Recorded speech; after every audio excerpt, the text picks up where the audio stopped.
Hello everyone, bringing you a video today which is something of an update video on a few bits and pieces which have arrived not that long ago, which I didn't make unboxing videos for, but I thought putting a few little bits and pieces together would make for an interesting little video, and it's sort of a preview of things to come, I guess, for the channel as other bits and pieces come together. That's the intention anyway. Hopefully you'll find it interesting looking at this. It's some bits and pieces which have arrived which are related to the Falklands War and the Falklands Islands, so we'll get into the main part of the video now and have a look at what's arrived.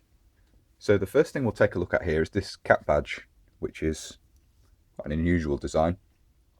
This is the cap badge of the Falkland Islands Defence Force, and it is essentially the coat of arms of the Falkland Islands that was in use from 1925, if I remember correctly, through 1948. It's been replaced now as the coat of arms, but it's been retained as the cap badge of the FIDF. And you can see Desire the right around the edge there, the motto. We have a sea lion, and then the stern, the sailing ship there. So this bronze example is the type worn on the beret. There's also a gilt type, a gilt finish cap badge worn on the coloured forage cap in number 1 dress.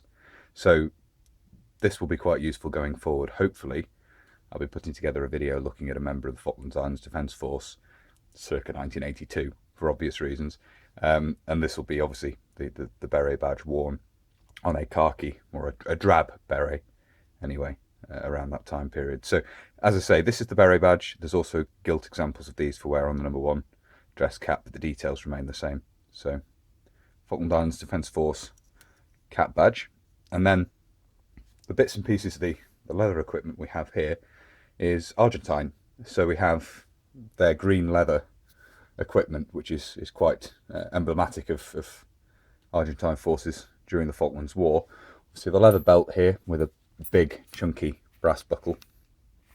This wasn't the sole set of equipment. They also had a nylon set for just Tempex equipment that was in use at the time as well, but the leather equipment was still very common.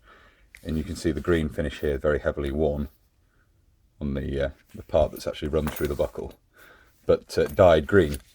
And it's almost, when it's assembled, almost a leather version, I guess, of the USM 1956, you could say. I don't have the suspenders yet.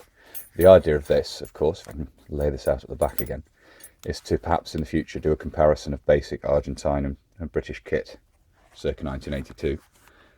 Ammunition pouches use a leather quick release system, as you can see, quite crudely made in some respects.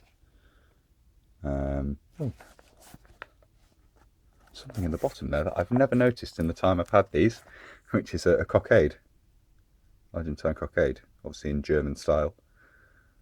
I did not notice that had been put in there. Well, that's a new discovery for this video. So,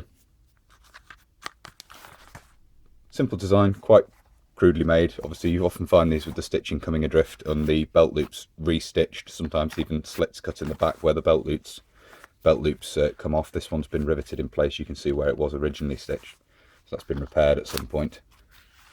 You can see they've preserved the green finish under where the quick release strap has preserved the green finish underneath there, and obviously a wet sort of weather flaps on the side missing from this side.